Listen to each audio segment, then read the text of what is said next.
धन्य धन्य नामदेव, धन्य धन्य नामदेव, सकळ वैष्णवांचा राव, प्रत्यक्ष दाविली प्रचित किंवा प्रचिती, वाळवंट किंवा वाळवंटी परीस सत्य, कवित्व केले शतकोटी, कवित्व केले शतकोटी, तारिले जीव कल्पकोटी, धन्य धन्य नामदेव, सकळ वैष्णवांचा राव, देव जेवी सवे, देव जेवी सवे, ऐशी ज्याची देवा सवे, धन्य धन्य नामदेव, सकळ वैष्णवांचा राव, धन्य धन्य नामदेवा, धन्य धन्य नामदेवा, एका जनार्दनी चरणी ठेवा, धन्य धन्य नामदेव, सकळ वैष्णवांचा राव, विठ्ठल विठ्ठल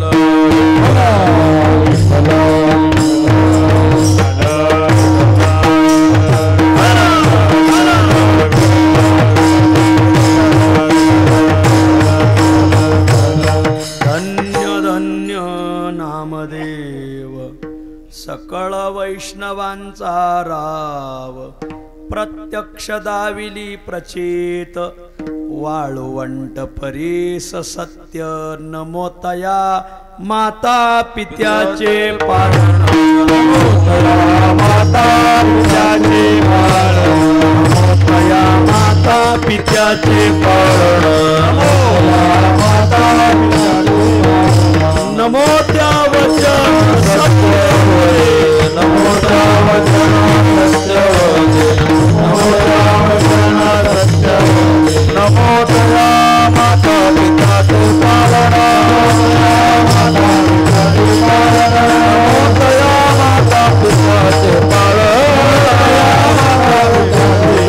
नमो त्या वचन सत्य होय,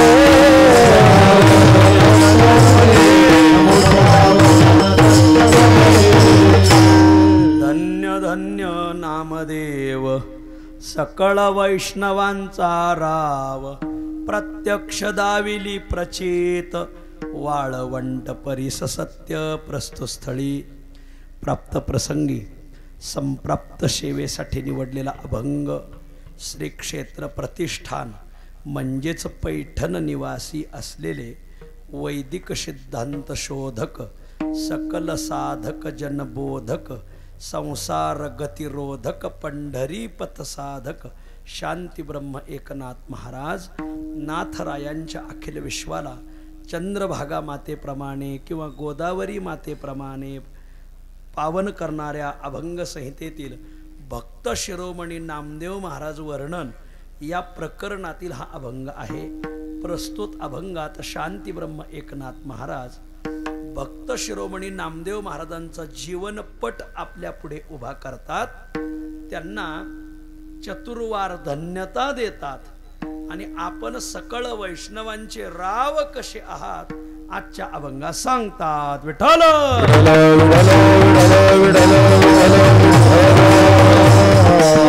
अभंगावर काही विवेचन करण्यापूर्वी दोन शब्दाचा अल्पसा परिहार देणं अत्यंत अगत्य आहे। पुण्य पावन साधू संतांच्या पादस्पर्शाने पुनीत झालेला मराठवाडा, या मराठवाड्यामध्ये तत्वज्ञान ऐकण्यासाठी आतुर असलेला जिल्हा लातूर जिल्हा आणि पुण्य पावन लातूर जिल्ह्यामध्ये यांना कोणता तालुका आहे? चाकूर।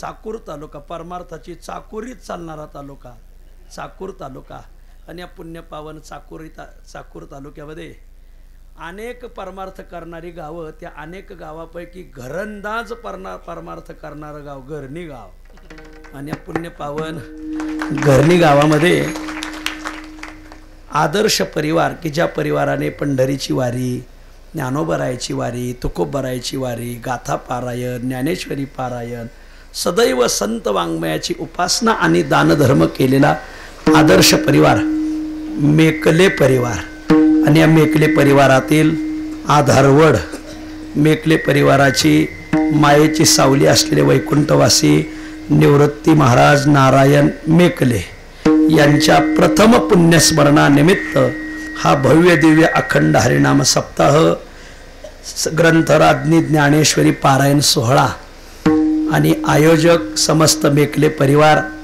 वैकुंठवासी निवृत्ती महाराजांचे तीनही चिरंजीव आदरणीय राजाराम निवृत्ती मेकले, आदरणीय रामदास निवृत्ती मेकले, आदरणीय सुरेश निवृत्ती मेकले, हे तिघही भाऊ तिन्ही देव जैसे लातूरचे ठसे असं एक आदर्श परिवार. आणि मग या परिवाराने आपल्या वडिलांनी आपल्याला जी भक्तीची परंपरा घालून दिली, माझ्या वडिलाची मिराशी गा देवा तुझी चरण सेवा पांडुरंगा. वाढ वडिलाचे संस्कार जपले पाहिजे.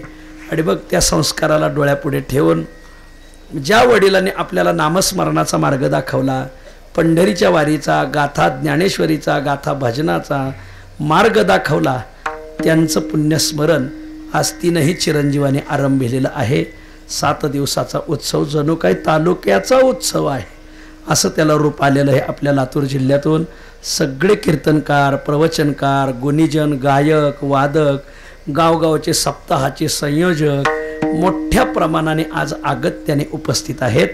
या गावचे लाडके जावई, बोले तैसा चाले तुका म्हणे तो अमोल, असे आदरणीय हरिभक्तीपरायण अमोल महाराज पल्ले महाराजांनी मोठ्या आग्रहाने ही सेवा माझ्या गळ्यात घातली.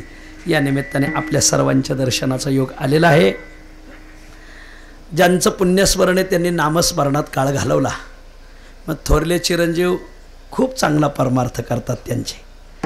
मग वारीला इकडं तिकडं तर त्यांच्या गाठी पडतात. 2 नंबरचे चिरंजीव रामदास भाऊ हे चांगलं भजन म्हणतात. एकदा आमच्याबरोबर ते पंचक्रोशी प्रदक्षिणेला आले. पहिल्या दिवशी चालत असताना माझ्या लक्षातच आलं नाही कोण येतं. त्यावेळेस आळंदीतून दिंडी निघते, मला वाटलं हे फरतळे दिंडीत अशी एक व्यक्ती चलती, फरतळेतले काही नाही. पण मी त्यांना 3ऱ्या रांगेत चालायला सांगितलं तर ते परत परत भजनाच्या रांगेत मागे यायचे, आम्ही ज्या रांगेत, कारण त्यांना भजनाची आवड. माझ्या लक्षात आलं हे भजन प्रेमी आहेत. मग अमोल महाराजांनी सांगितलं महाराज हे खूप चांगलं म्हणतात. मग आम्ही त्यांना म्हणायला लावलं तर आलाप म्हणायचे, मग जोगी असं तसं. थोडं आमचं भजन अवघड आहे. नाट समाधी, बाळक्रीडा, तीर्थावळी, पत्रिका तुमच्या डोक्यावर नाही पार मांडवाहून जाईन ते. आणि मग मात्र त्यांना आम्ही सोपं म्हणायला सांगायचो, गोड म्हणायचे. मग सगळी पंचक्रोशी प्रदक्षिणा त्यांनी केली. त्यांना प्रकृतीचे एवढं स्वास्थ्य नव्हतं तेव्हा, तरी गोड आळंदीची पंचक्रोशी प्रदक्षिणा मार्गशीर्ष महिन्यामध्ये आम्ही प्रतिवार्षिक करतो. तर ते आमच्याबरोबर आले, त्यांना खूप आनंद वाटला.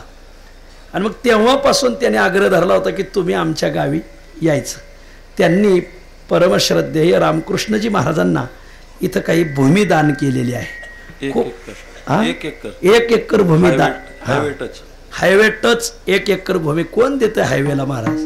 कोणी देत नाही. पण त्यांनी 1 एकर भूमी दान करून तिथं आज आश्रम उभा राहिला आहे. शास्त्री महाराज तिथं काही ज्ञानदानाचे धडे, काही परमार्थाचे संस्कार रुजवतात. आमच्या वारकरी शिक्षण संस्थेमध्ये अन्न क्षेत्राला 1 लाख रुपये दिले. आणखीन इतरत्र सर्व क्षेत्रात अन्नदान, पंक्ती, दान धर्म करणारा हा परिवार. मग वजनदार परिवाराकडे कोण येणार नाही? आणि म्हणून तसं नाही, पण मी यांचं वजन पाहून नाही आलो, भजन पाहून आलो. असा एक आदर्श परिवार. तिघही भाऊ आणि सुरेश महाराज चांगला पखवाज वाजवतात, भजनात असतात. आणि मग हे आदर्श परिवार. आणि मग त्यांचा हा उत्सव, त्या निमित्ताने माझ्या वाट्याला दिलेली सेवा. या निमित्ताने आज आपल्या जिल्ह्यातील सगळेच कीर्तनकार अगत्याने उपस्थित आहेत. आता एखाद्याचं नाव घेतलं तर एखाद्याचं राहून जाईल बरं का. बळे भाऊ, सगळ्यांच्या चरणी मी विनम्र भावाने नमस्कार करतो. विशेष म्हणजे माझ्यावर ज्यांच्या कीर्तनाची खूप छाप होती, वैकुंठवासी भारत महाराज बरुरे यांचे चिरंजीव श्याम महाराज आले. मला खूप आवडलं ते. वडिलाची परंपरा तेही चालवतात. त्यांनी महाराज ह्या 50 किलोमीटरमध्ये कुठेही कीर्तन असलं का मला खूप आवड आहे. भारत महाराज खूप गोड भजन म्हणायचे महाराज, उंच चाली आणि वेदांताचे प्रमेय लहान मुलाला कळतील इतकं सोपं सांगायचे. त्यांच्यावर सद्गुरू धोंडा महाराजांची खूप छाप होती. महाराज बाबाजी महाराज खूप छाप. आणि मग भारत महाराजांचे ते चिरंजीव पाहिले, मला खूप आनंद वाटला. चांगले गोसेवक आहेत. तुम्हा सर्वांच्या चरणी मी विनम्र भावने नमस्कार करतो. अगदी तासाभरात सेवा आवरतो. विठ्ठल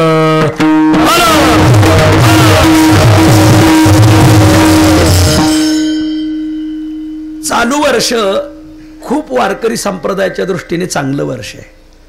चांगलं वर्ष का? त्याचं कारण माझ्या माऊलीला जन्माला येऊन 750 वर्ष पूर्ण होतात. येणारी जी गोकुळाष्टमी या दिवशी माझ्या माऊलीला प्रगट होऊन 750 वर्ष, त्याला शास्त्रीय परिभाषेमध्ये सप्तशतकोत्तर सुवर्ण महोत्सवी जयंती वर्ष. आणि मग माऊलीचं सप्तशतकोत्तर सुवर्ण महोत्सव असल्यामुळे मग ज्ञानेश्वर महाराज संस्थांनी सुद्धा सुवर्णाचा कलश करायचा ठरवला. आणि मग माऊलीला 11 किलो सोन्याचा कळस चढू राहिलेत. माननीय मुख्यमंत्री येऊ राहिलेत, उपमुख्यमंत्री येऊ राहिले. खूप चांगलं आहे. हे सगळं वर्ष माऊलीचं आहे. आणि मग आम्ही कीर्तनकाराने ठरवलं की यावर्षी माऊली सांगायची.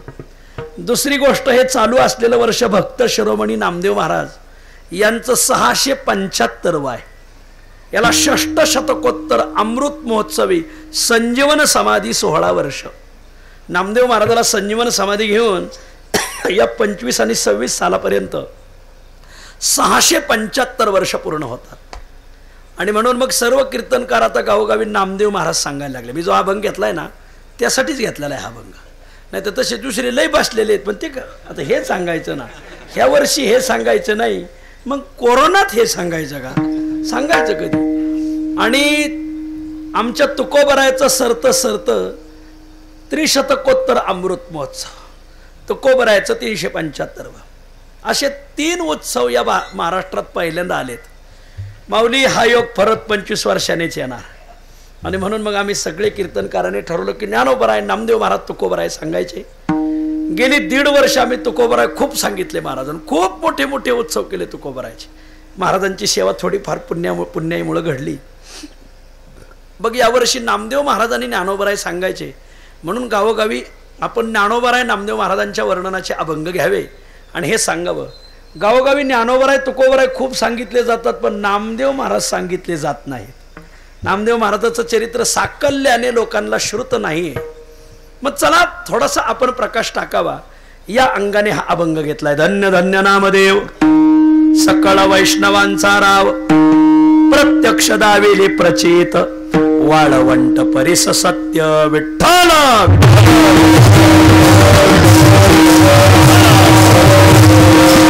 आजच्या अभंगामध्ये आमचे शांतीब्रह्म एकनाथ महाराज संपूर्ण भक्त शिरोमणी नामदेव महाराजांचा जीवनपट आपल्या पुढे उभा करून त्यांना चतुर्वार धन्यता देतात. आणि आपण सकळ वैष्णवांचे राव कसे आहात हे आजच्या अभंगामध्ये स्पष्ट करतात. विठ्ठल या संपूर्ण मृत्यू लोकामध्ये आपण जर नजर टाकली तर आपल्या एक गोष्ट लक्षात येईल.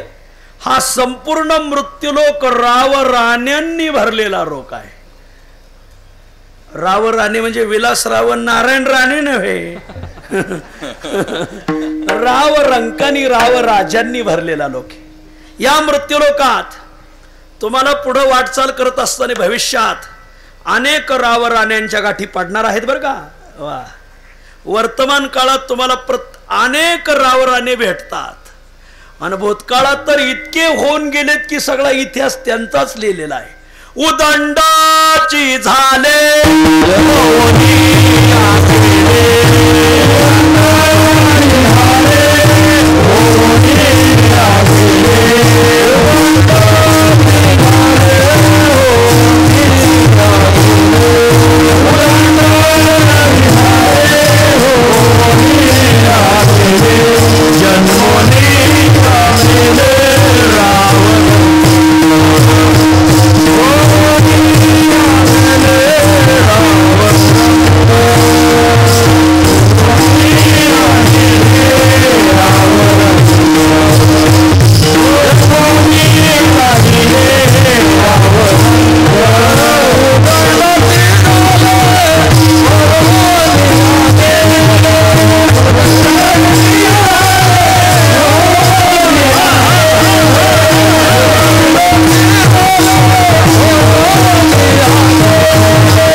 अंकांच्या गाठी पडणार आहेत महाराज. भविष्यात वाटचाल करताना आपल्या पुढं कोणीच आपल्याला भेटणार नाही ना आपल्यासारखे वजनदार होणार नाहीत असा गोड गैरसमज काढून टाका. तुम्ही फक्त निघा. लय जन्माला येणार आहेत हिरोर पीर. एक से बडकर एक वजनदार माणसं पुढे जन्माला येणार आहेत महाराज. अनेक रावराने आपल्याला भविष्यात भेटणार आहे. वर्तमान काळात तर गावागावात गल्ली गल्लीत फुटा फुटावर रावराने भेटू राहिलेत. खूप ठेस लागून पडला तरी मनुष्य एखाद्या रावावरच पडल महाराज. आणि भूतकाळ जर पाहिला तर भूतकाळामध्ये एवढे रावराने झाले की त्याचा सगळा इतिहासच भरलेले आहेत महाराज. उदंडची झाले होनिया गेले जन्मोनिया मेले रावरंक. भूतकाळात सुद्धा खूप झालेत. मग आमच्या संत वाङ्मयानी या रावराण्यांची दखल घेतली बरं का. आमच्या संत वाङ्मयामध्ये बऱ्याच रावराण्यांना थारा भेटलेला आहे. हो त्यांना थार भेटली नाही पण थारा भेटला. आज 2-4 थार पाहिले आम्ही. मला पण इथपर्यंत सोडायला नाही आले. म्हणलं बरोबर आहे नव्हेची थार मज शेवटी पर्यंत नाही आली. असो ऐका मला हे सांगायचंय की अनेक रावरंक होऊन गेले म्हणून आमच्या संत वाङ्मयाने अनेक रावराण्यांचा विचार वाङ्मयात मांडलेला आहे. आमचं संत वाङ्मय अनेक रावरंकांचं वर्णन करत आहे. आमच्या संत वाङ्मयाने काही जीवकोटीतले रावरंक सांगितलेत. आमच्या संत वाङ्मयाने काही देवकोटीतले रावरंक सांगितलेत. तर आमचं संत वाङ्मय काही संत कोटीतले रावरंक सांगतंय. आजच्या अभंगात संत कोटीतलाच रावाचा विचार आलेला आहे. आमच्या संत वाङ्मयाने जीवकोटीतले काही राव सांगितलेले आहेत. तुम्हाला जर एखादं काम करायचं असेल ना आणि तुम्ही त्याला सांगा ए श्याम्या तेवढं काम कर रे. तो म्हणतो मला वेळ नाही. फक्त तुम्ही त्याला राव जोडा. श्यामराव एवढं काम करता का. हो आलो लगेच. त्याला फक्त राव जोडा. का राव जोडला का त्याचा भाव वाढत. राम एवढी तारीख घेणार नाही. रामराव एवढी तारीख घ्या 51,000. राव शब्द जोडला का भाव वाढला. कोर्टाच्या तारखीचं चाललंय. गैरअर्थ काढू नका. सुतावून स्वर्गावर जाऊ नका. कोर्टाच्या तारखांचं चाललंय. असो सांगायचा भाग असा आहे. आणि म्हणून राव म्हटलं का थोडा जीवाचा भाव वाढतो. म्हणून आमच्या संत वाङ्मयाने बऱ्याच रावांचं वर्णन केलं. गावोगावी तुम्हाला चांगलं काम करायचं असेल ना फक्त एखाद्याला राव म्हणा. म्हणून कोणीतरी म्हटलंय या रावजी. असो सांगायचा भाव असा आहे. आणि म्हणून राव शब्दाला किंमत आली बरं का. सगळ्या वाङ्मयात प्राकृत आणि संस्कृत. सुसंस्कृत वाङ्मय म्हणजे संत वाङ्मय. प्राकृत वाङ्मय म्हणजे टिंग टिंग टिंग. असो ऐका लक्ष द्या. इकडे लक्ष द्या. तुम्ही जरा बहुश्रुत दिसताय. बरोबर खूप ऐकून पुढे बसलेले दिसतात. ऐका कुंदन महाराज काही चुकलत सांगा.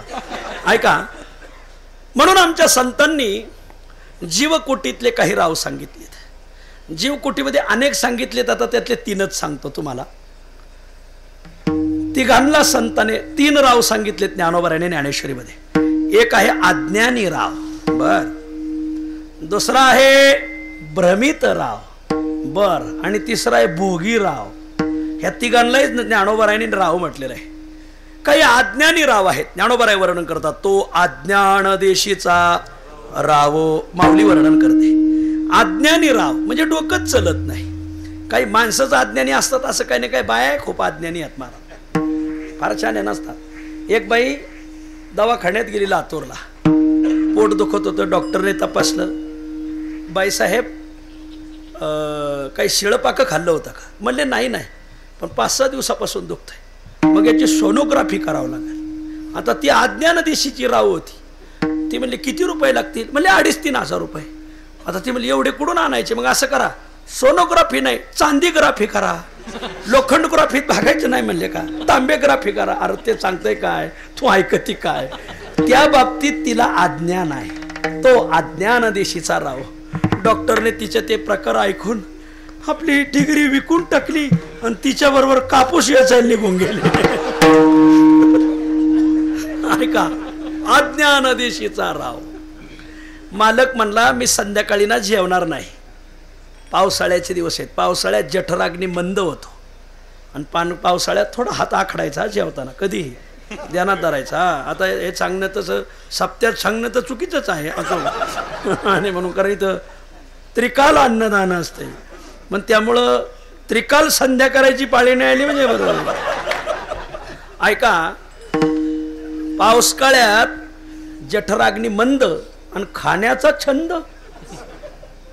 मग तो मालक म्हणला मालकीनेला, अगं संध्याकाळी मसाले भात कर बरं का.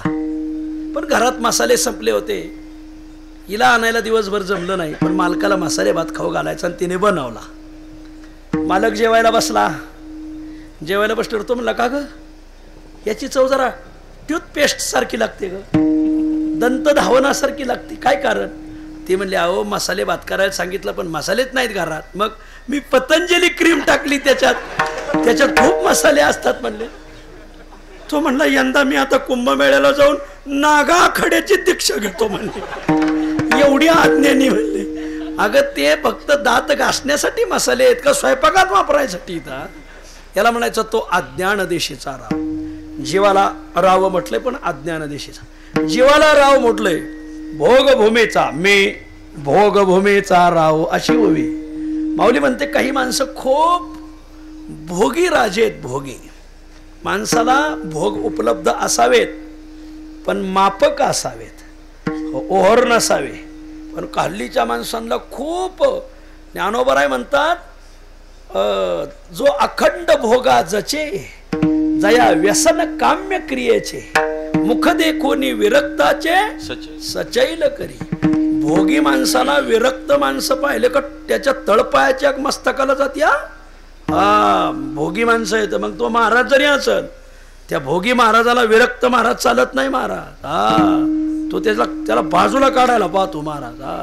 कारण त्याच्या भोगाला हा उघड करणारा असतो आणि याला याच्या भोगावर पांघरून टाकायला माणूस लागत असतो. महाराज खूप भोगात वाहून गेलेली माणसं, गाडी दाढी बॉडी माडी भानगडी असो, अशा अनेक भोगांची लेणी मिरवी ज्ञानोबराय म्हणतात. भोगा भोगभूमीचा राव. खूप भोगात माणसं वाहून गेलेली आहेत. 70 वर्षाची एक म्हातारी मालकाला म्हणली, तुम्हाला माझ्या सौंदर्याची किंमतच नाही. तो म्हणला, तर 70व्या वर्षी किंमत करून अपूर्वता काय आहे त्यात म्हणले. 70व्या वर्षी किंमत काय करायची? तो मला तर माझ्या सौंदर्याची किंमत नाही. तुमचा मित्र माझ्या सौंदर्याची किती तारीफ करतो. म्हणजे कोण ग? तो महबूब भाई. तो म्हणला, तो भंगारवाला आहे म्हणून तर तुझी किंमत करतो म्हणले. त्याला भंगाराचीच किंमत राहणार, चांगल्याची कशी राहणार म्हणले. वा वा वा. असो. अरे काय वयालाही शोभलं पाहिजे. 80व्या वर्षी 4थं लग्न केलंय. विशेष म्हणजे ते हप आहेत. विठ्ठल विठ्ठल. याला म्हणायचं मी भोगभूमीचा राव. वा. अज्ञान दिशीचा राव, भोगभूमीचा राव. आणि तिसरा एक आलाय, जैसा रंकू भ्रमला जारे म्हणे मी राव आला. याला भ्रमित राव. काही लोक स्वतःला भ्रमाने राव समजतात. आपण आपल्याला काय समजतो ते यथार्थ ज्ञान आहे का भ्रमजन्य ज्ञान आहे, याचा विवेक असलाच पाहिजे महाराज माणसाकडे. काही माणसाला स्वतःला भ्रमाने ते खूप मोठं समजतात, ते तेवढी नसतात. पण त्याला ज्ञानोबरायच्या भाषेत भ्रमित राव माऊली म्हणते. त्यावर आमचे जुने कीर्तनकार दृष्टांत सांगायचे. एक राजा नगरीमध्ये फेरफटका मारायला निघाला. पायदळ, घोडदळ, हत्तीदळ, रथदळ घेऊन चालला. अचानक राजाची स्वारी थांबली. का? रस्त्यावर एक पिऊन पडलं होतं. वा. पियणारी माणसं आहेत ना, ते कोणाचं ऐकत नाहीत महाराज. एकदा का मनुष्य पेला, जो मोले मदिरा खाए तो तेच यांनी छंदे नाचे गाय, असं आहे. मग तो कोणाचं ऐकत नाही महाराज. निवांत पडलेला होता. पुढं चौबदार होते ते, होट राजाची स्वारी आली. असा काय आडवा पडला म्हणले. तो म्हणला, राजाची? कोण राजा? म्हणले, या नगरीचा राजा. तो म्हणला, पागल आहे काय? मी राजा असताना नवीन राजा कोण आणला इथं? तैसा रंकू भ्रमला म्हणे जारे मी राव आला. ज्ञानोबराय मीच राजा या नगरीचा. मग कोण राजा? मी ओळखत नाही. आणि असल राजा तर त्याला म्हणा पलीकडून जा, मी उठणार नाही. ते चोपदार म्हणले, अरे पलीकडून जायला पलीकडं नाली म्हणले. आणि राजा हत्तीवर बसून आलाय. हत्ती पलीकडे गेला तर कुठं कोलमडल, कुठं काही होईल. हत्ती बसणार नाही पलीकडून. पलीकडून कसं तो ओट काय सांगतो राजा राजान हत्ती हत्ती तुझ्या राजाची हत्ती सगट काय किंमत आहे बोल लगेच सांग लगेच विकत घेतो. हे भ्रमित राव.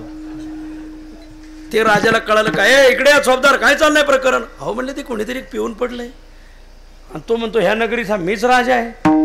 आम्ही त्याला सांगितलं हत्तीवर बसून राजा आला तो म्हणतो राजाची हत्ती सगट काय किंमत आहे बोला. राजा म्हणला असं उचला त्याला टाका तुरुंगात आणि 7च्या मोटरीचं पाणी सोडा त्याच्यावर. पिलेल्या माणसावर जर गार पाणी टाकलं तर उतरते असं म्हणतात बघ. खरंय का. वर बघा वर खाली काय पाहता. ऐका अखेर शेवट त्याची रात्रीतून उतरली. सकाळी दरबार भरला. राजा म्हणा हे झाले त्याला उचलून आणा. तो भ्रमजन्य राव कोण आहे. अरे तुला सांगू का हत्तीची काय राजाची हत्ती सगट काय किंमत आहे. तो म्हणला अहो राजे साहेब हो प्यायला पैसे नाही. मी प्रचाराला गेलो पिऊन आलो. मग आणि मी हत्तीची राजा सगट किंमत कशी केली. आणि काल काय नाक उचलून बोलत होता राजाची हत्ती सगट काय किंमत आहे. अहो ती किंमत करणारी जी होती ती रातोरात गेली म्हणले कोण नशा. आता माझी दशा बरी म्हणले. आता मी भ्रमात होतो आता यथार्थ ज्ञान झालेलं मला. जीवाला या 3 अंगाने संत वाङ्मय राव म्हणतं. अज्ञान दिशीचा राव भोगभूमीचा राव भ्रमित राव विठ्ठल.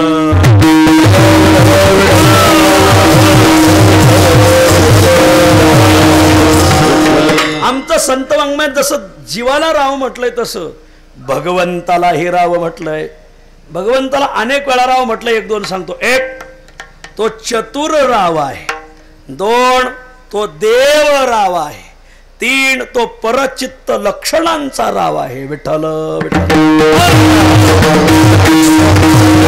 भगवंताला राव म्हणतात. अनेक देव आहेत. बांधावरले विहिरीवरले वढ्यावरले नदीच्या काठावरले अनेक देव आहेत. पण त्या हेंद्र्या दैवतांचा हा राव आहे. तैसा नव्हे देव राव तैसा नव्हे देव राव बोला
देवांचा राव आहे. पंढरपूरला थोडं दुर्भिक्ष पडलं, अन्नधान्याची आबाळ झाली. पंढरपूरचे एक ब्राह्मण ते गेलं कर्नाटकात. त्याला नदी आडवी लागली तुंगभद्रा. तुंगभद्रेच्या काठावर सम्राट राजाची राजधानी होती. राजाचं नाव रामराय, राजधानीचं नाव विजयनगर. वा, केवढं समृद्ध राज्य. गेले कर्नाटकात तर ते राज्य पाहून या. दुर्दैवाने ते परकीयांनी फोडलं या. 20,000 सैन्य 6 महिने रोज उठून फोडीत होते. जरा विजयनगरचा इतिहास वाचा बरं का. खूप खूप खूप ज्ञानी राजे होऊन गेले महाराज. तेनाली रामा त्यांच्याच पदरी होता महाराज. कृष्णदेवराय का हरिहर आणि बुक्क हे 2 ब्राह्मण, पण ते बाटले होते. पंचदशिकार विद्यारण्य स्वामी यांनी त्या हरिहर बुक्कला परत ब्राह्मण केलं आणि तुंगभद्रेच्या काठावर हे राज्य उभं केलं. पंचदशिकाराचा खूप त्याग आहे. पंचदशिकार विद्यारण्य स्वामी यांनी जसा वेदांत लिहिला तसा हा देश सुरक्षित कसं राहील याच्यासाठी थोडं राजकारणात सुद्धा डोकं दिलं होतं. बरेच लोक म्हणजे हे बोलाकाचं काम आहे का, तुझं काम आहे का, मग तुला काय वांग कळतं का त्यातला. विद्यारण्य स्वामी नसते तर दक्षिणेत ही जी मोठमोठी मंदिरं दिसतात ना, ही दिसली नसती. 3-4 पिढ्यांनी त्यांनी समृद्ध राज्य केलं. ह्या वरच्या सुलतानांना ते खाली येऊ देत नव्हते. एकदा इतिहास वाचा विजयनगरचा, खूप सुंदर इतिहास आहे. संध्याकाळी झोपताना मी सांगतो ते मोबाईलवर जायचं, यूट्यूब चॅनलवर जायचं. मैं तक्षशिला बोल रही हूँ, हे ऐका. मैं नालंदा बोल रही हूँ, हे ऐका. राणा कुंभा ऐका, राणा सांगा, बप्पा रावळ, लय मोठी माणसं होऊन गेली. यांची राजा हर्षवर्धन यांचे इतिहास सगळे टाकलेले आहेत आता. पण तुम्ही ते पाहणारच नाही, सगळं गबाळच पाहता. चांगलं ऐका, खरंच ऐकण्यासारखं आहे. कानाची धनी फेटल असं ऐकण्यासारखं आहे. ऐका. ते गेलं तिकडं विजयनगरला. विजयनगरचा रामराया त्याची कुलदेवता होती राजाई. काय मंदिर बांधलं होतं राजाईचं. मंदिराला रत्न बसवले होते आणि गाभाऱ्याला, मंदिर पाषाणाचं पण गाभाऱ्याला चांदीचं पाणी दिलं होतं मला सुंदरपैकी. सकाळी 108 ब्राह्मण काकड आरतीला, दुपारी 108 ब्राह्मण दुपारच्या नैवेद्याला, संध्याकाळच्या धुपारतीला 108 आणि शेजारतीला 108. 4 वेळ पूजा, 4 वेळ दर्शन, 4 वेळ महाप्रसाद. खूप धनानून पूजा चालायची. दरबार भरला. ते ब्राह्मण काका येऊन बसलेले. हे आले, राम राम राम राम. कुठून आले? पंढरपूरवरून. इकडं कुठं? दुर्भिक्ष पडलं. तू सम्राट राजा आहे म्हणून आलो तुझ्या दरबारात. पंढरपूर नाव ऐकलेलं आहे. काय त्या गावातल्या देवाचं काय नाव आहे?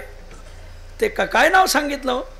ब्राह्मण म्हणला, तुला पंढरपूरचा देव माहीत नाही? ठावा नाही पांडुरंग, जाना जातीचा तो टिंब टिंब. गाथा उघडून बघा काय लिहिलं, मी इथं सांगत नाही, गाथ्यात पहा. मग अरे तुला काय माहिती पंढरपूरचं?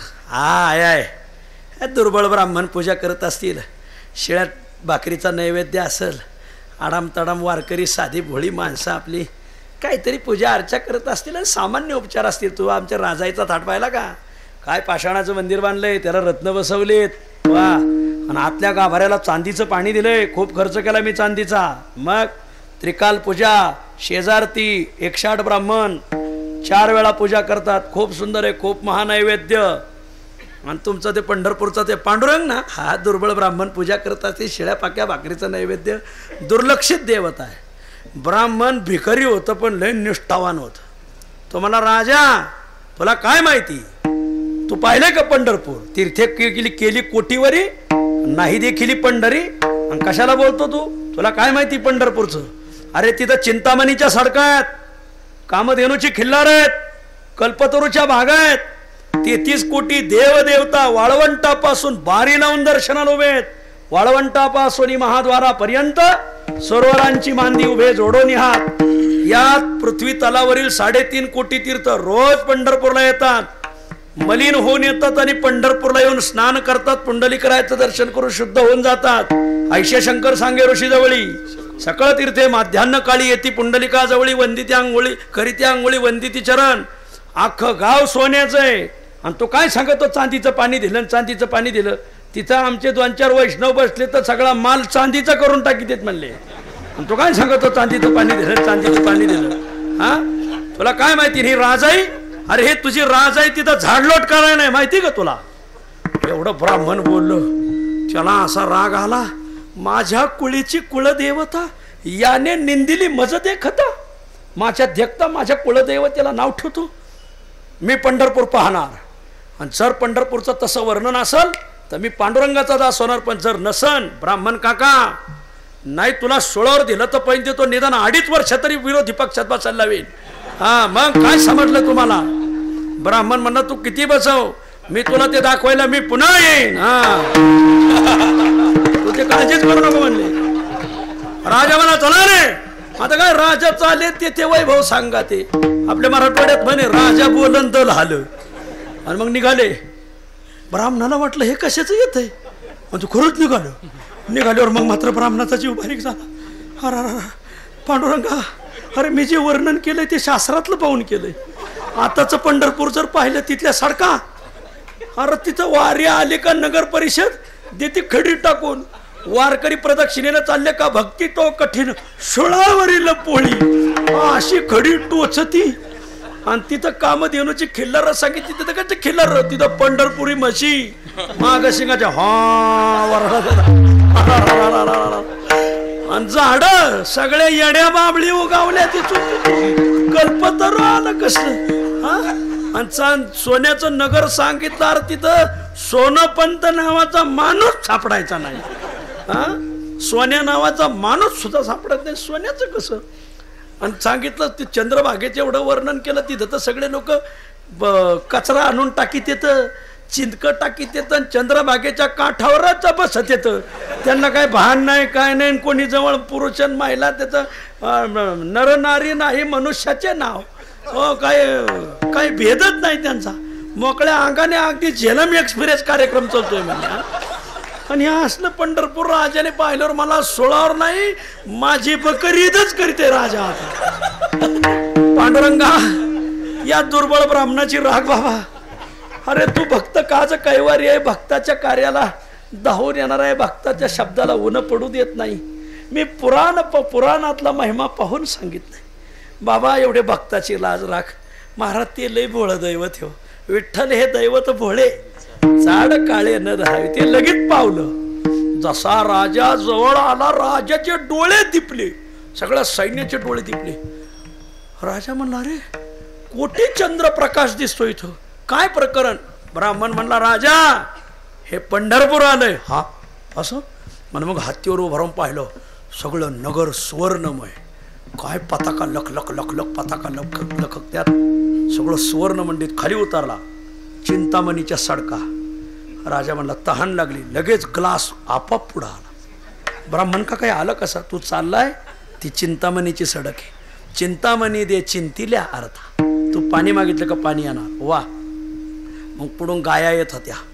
गाईच्या पाठीवर हात टाकला. काय गाई, वा काय दूध देत असतील. दूध लगेच मसाला दूध पुढं आलं. राजा म्हणला कस काय? म्हणजे हे कामधेनू आहे. मनात आलं का लगेच भेटतंय महाराज. हा वा. पुढं गेला, एक झाड दिसलं, झाडांखाली बसले.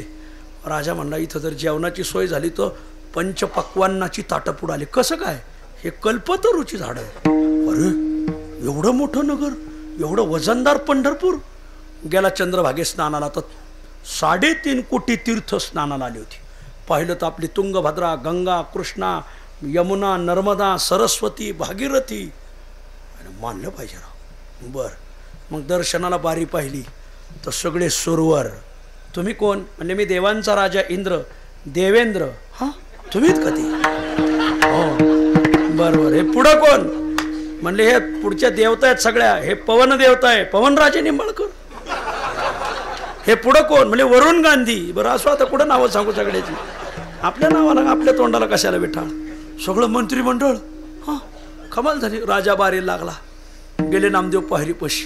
अरे राम राम राम. सुवर्ण मंडित मंदिर, रत्ने खनोखनी, सोनियाच्या भिंती, लागली या ज्योती नाना काळा. द्वारकेचं वर्णन आहे माऊली.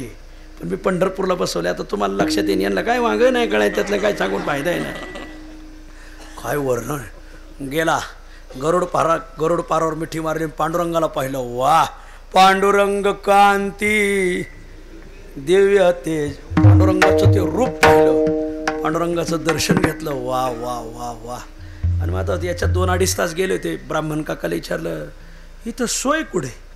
ब्राह्मणाच्या मनात आलं होतं इथं कुठे बसलं तर चालत आहे, पण आता तसं नाही सांगता यायचं म्हणलं. इथं कुठे बसलं तर चालत आहे. ब्राह्मण काका म्हणले हाय हाय सोय आहे सोय आहे. नेलं. राजा लघवी करून मागा आला तर एक दासी एक देवी पाणी वाचायला टॉयलेट बाथरूमला. पाहिलं अरे आपली राजाई इथं टॉयलेट बाथरूम धुवायला. उदो ग आंबे उदो. अगं तू राजा ये, मी तुला उदो ग आंबे उदो म्हटलं तर तुम्हाला प्रसन्न होती नाही तर काय म्हणती पागल आहे का. अरे माझ्यासारख्या हजारो देवी देवता इथं सेवा करतात हा, आणि तू इथे येऊन मला उदो ग आंबे उदो म्हणतो. पंतप्रधानाच्या सभेत पुढे सरपंचाचा जय जयकार करायचा असतो का. पांडुरंगा पुढे आमचं उदो ग उदो ते चालणार नाही. आणि मग राजाच्या लक्षात आलं आपण ज्यांना देव म्हणतो तो देवांचा हा राव आहे, तैसा नव्हे देवराव. वा. पुढं प्रकरण सांगत नाही. मग तो पांडुरंग परमात्म्याला घेऊन गेला. आमच्या भानुदास महाराजांनी देव मागा आणला. ते कीर्तन करायला कृष्ण महाराजांनी यांना विचार तुम्हाला सांगतील ऐका. देवराव दुसरा चतुरराव. चतुर तरी चतुरा राव.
पांडवांचं युद्ध सुरू झालं.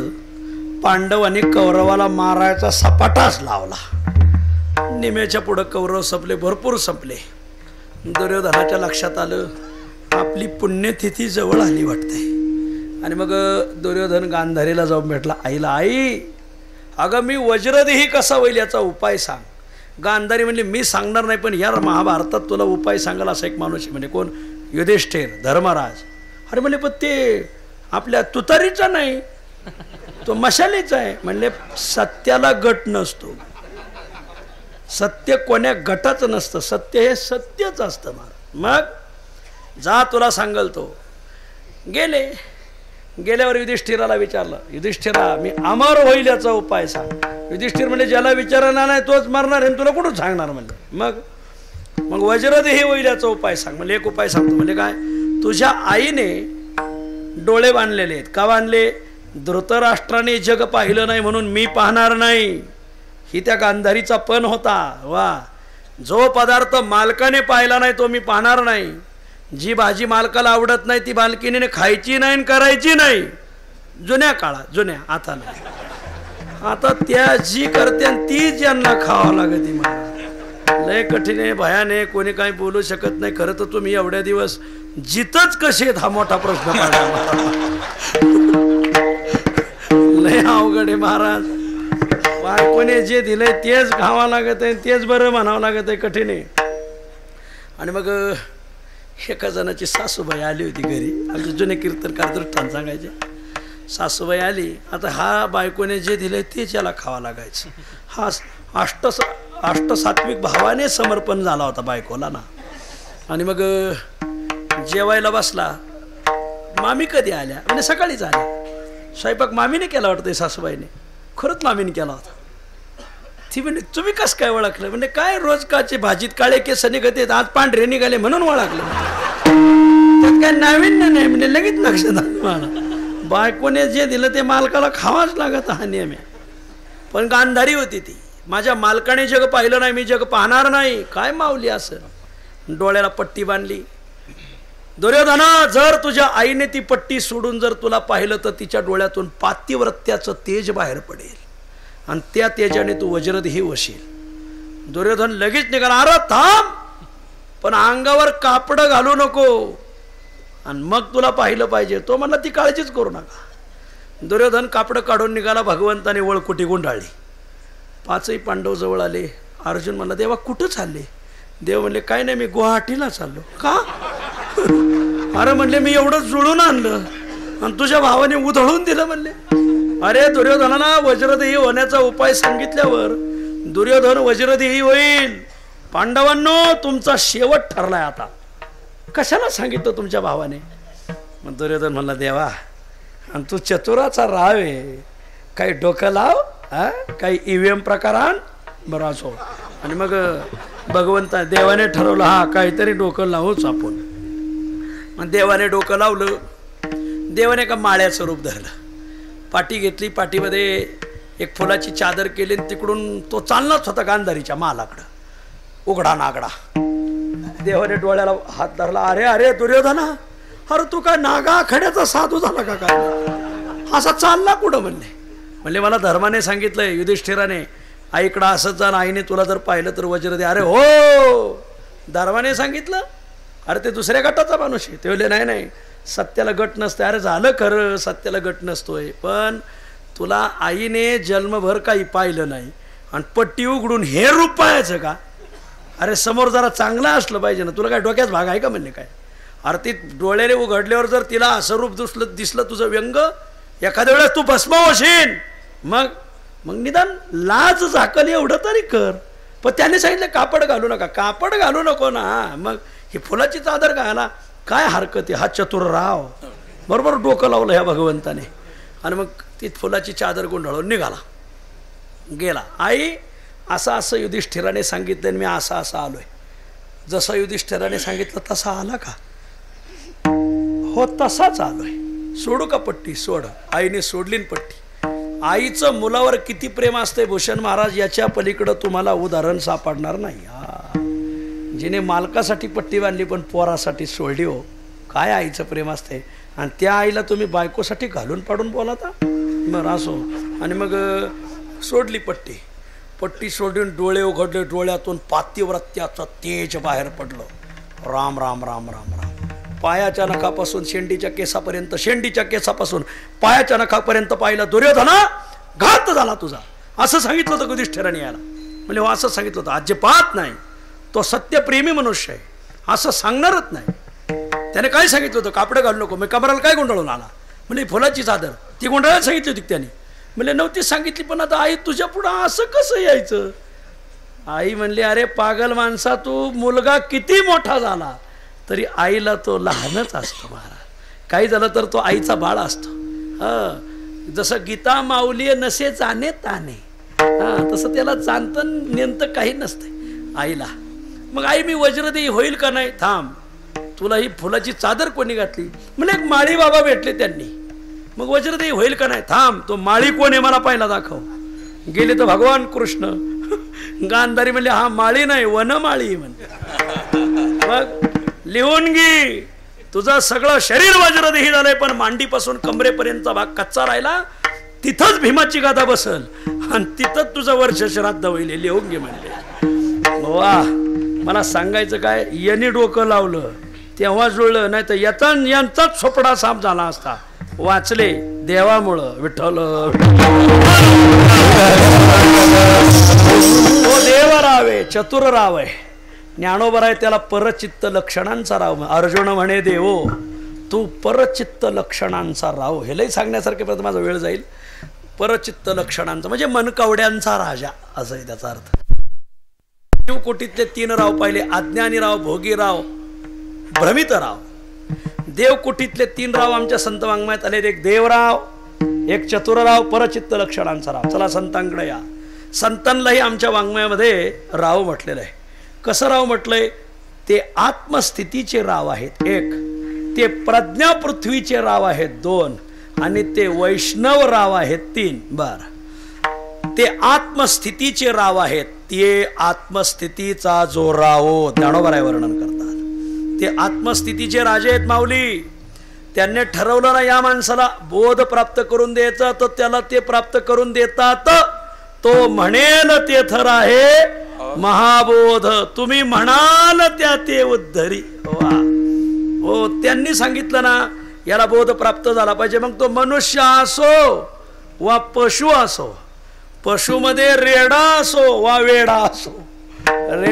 रेडा हा पशु एवढा निर्बुद्ध आहे. एक एसटी चालली, रेडा आडवा उभा होता, 50 वेळा हॉर्न दाबला, रेडा बाजूला झाला नाही, माग पाहिलंही नाही. अखेर ड्रायव्हर खाली उतरला, टामी काढली, 3 टाम्या टाकल्या. तेव्हा रेड्याने माग पाहिलं, साकूर अहमदपूर गाडी का. असा निर्बुद्ध प्राणी रेडा. पण माझ्या माऊलीने होता कृपा तुमची, पशु बोले वेद, ज्ञानदेव म्हणे बोल रे ऋग्वेद. पशुमुखे वेदाच्या श्रुती, रेड्यामुखी महिषीपुत्रामुखे. वा असं आहे. संपला माझा विषय. ते आत्मस्थितीचे राव 1, ते प्रज्ञा पृथ्वीचे राव म्हणजे खूप ज्ञानी राव आहेत. ज्ञानियांचा गुरु राजा महा, सगळ्या ज्ञानियांचे ते राव आहेत. ज्ञानियांचा शिरोमणी वंद्यजोका पूज्यस्थानी. शिकागोला धर्म परिषद भरली. धर्म परिषदेत सगळ्या देशातल्या धर्मियांना बोलवलं होतं, आपापले धर्मग्रंथ घेऊन घ्या. आमचे विवेकानंद गेले, ते प्रज्ञा पृथ्वीचे राव होते. वा पण भारताकडे पहिल्यापासून लोकांचं दुर्लक्ष बरं का. भारतीय आहेत का, ठो ग्रंथ खाली ठेवा, त्याच्यावर आपले ठेवा. आपला ग्रंथ खाली ठेवला आणि त्याच्यावर कुराण, बायबल, गुरुग्रंथ साहेब काय असं ते सगळ्याचे ग्रंथ ठेवले. सगळ्याला बोलायला दिलं आणि वेळ संपली का मग म्हणले भारताचं कोणी असेल तर बोला. भारताला पहिल्यापासून हत्ती वागवून देतात. डॉक्टर सर्वपल्ली राधाकृष्णन ब्रिटनला गेले होते. ब्रिटन त्यांच्या आत्मचरित्रात आले, वाचा त्यांचं चरित्र वाचा. डॉक्टर सर्वपल्ली राधाकृष्णन. डॉक्टर सर्वपल्ली राधाकृष्णन राष्ट्रपती असताना ब्रिटनला गेले. तर ब्रिटनची एक पत्रकार जरा वाचरट होती बाई. तिने विचारले का भारताचे लोक काळे का. ते म्हणले बाई तुझा गैरसमज झाला आहे. काळे वेगळे, सावळे वेगळे, गोरे वेगळे, बोरे वेगळे. ते म्हणले कसं काय. ते म्हणले काय, देवाने एकदा भाकर थापली पण भाकर कच्ची राहिली, ती तुमच्या ब्रिटनच्या लोकांनी खाल्ली म्हणून तुम्ही बोरे जन्मले म्हणले. मग देवाने परत भाकर टाकली, भाकर जळाली, ती न्यूझीलंडच्या लोकांनी खाल्ली, भलतेच काळे भागार झाले. पण मग आता देवाला 2दा भाकर चुकली, आता तिसऱ्यांदा तरी बरी आली पाहिजे म्हणून तिसऱ्यांदा चाकली तर ती बरोबर भाजली आणि ती आमच्या भारतीयांनी खाल्ली म्हणून ते सावळे आहेत. वा पूर्ण गोरे नाही, पूर्ण काळे नाही, मध्यम रंग असं आहे. मधी थांबायचं. लाट काढली पाहिजे कोणाकडे, काही इकडंच राहिले चोपडा साप, काही तिकडे गेले तिकीटच नाही, मध्ये राहा. वा असं मध्ये राहायला कळायला पाहिजे महाराज. ऐका तसंच आमच्या विवेकानंदांना स्थान दिलं नाही. कोण आहे भारतातलं बोला जरा. ते प्रज्ञा पृथ्वीचे राव होते. बोलायला सुरुवात केली. इथून अगोदरचे वक्ते म्हणायचे इथं जमलेले गडी आणि बाया, लेडीज अँड जेंट्स असे म्हणायचे. यांनी सुरुवात केली, येथे जमलेल्या माझ्या बंधू आणि भगिनीनो. रट्टाळी झाली. आत्तापर्यंतचे वक्ते आम्हाला काय म्हणत होते, बाया आणि गडी. हे कोण व्यक्तिमत्व आलंय, कोण्या देशाहून आलंय? प्रत्येक माणसाला बंधू म्हणतोय, प्रत्येक बाई माणसाला भगिनी म्हणतोय. कोण आहे? वा, हा शब्द विवेकानंदाच्या मुखातून आला, बंधू भगिनीनो. आता पुढाऱ्याने तो उचललाय, पण ते व्यवस्थित उच्चारता आला पाहिजे. एका पुढाऱ्याने बंधू आणि भगिनीनो उच्चारताना बंधूतला अनुस्वार उचलला आणि भगिनीवरल्या भवर नेऊन ठेवला. येथे जमलेल्या माझ्या बंधू आणि भगिनींनो, बायाने वाहनानेच आणला.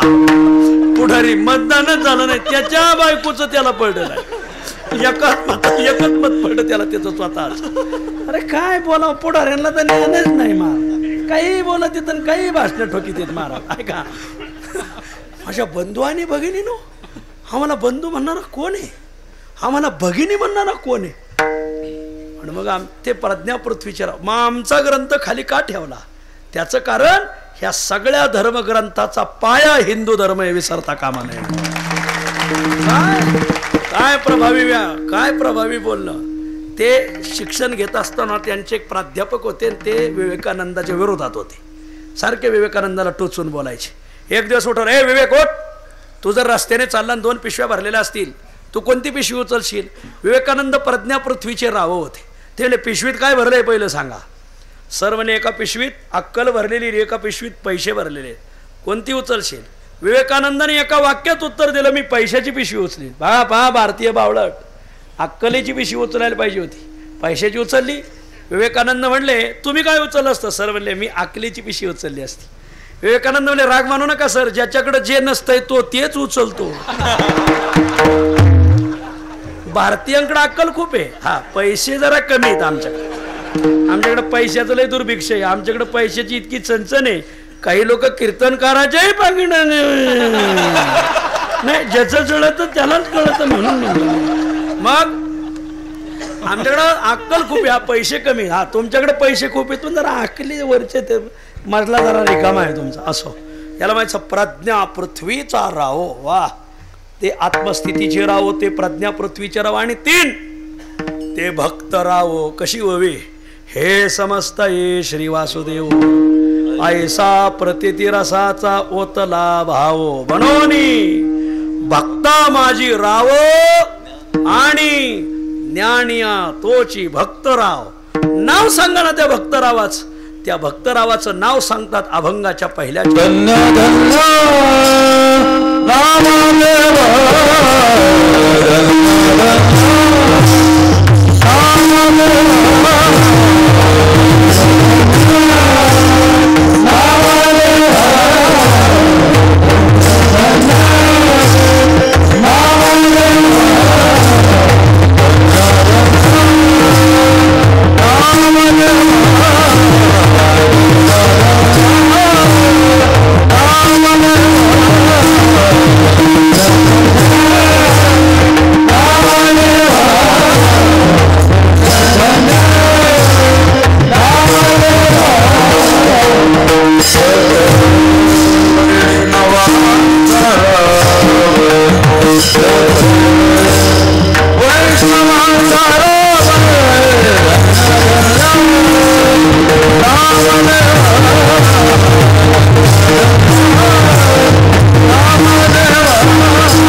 जावईच गोड आहे.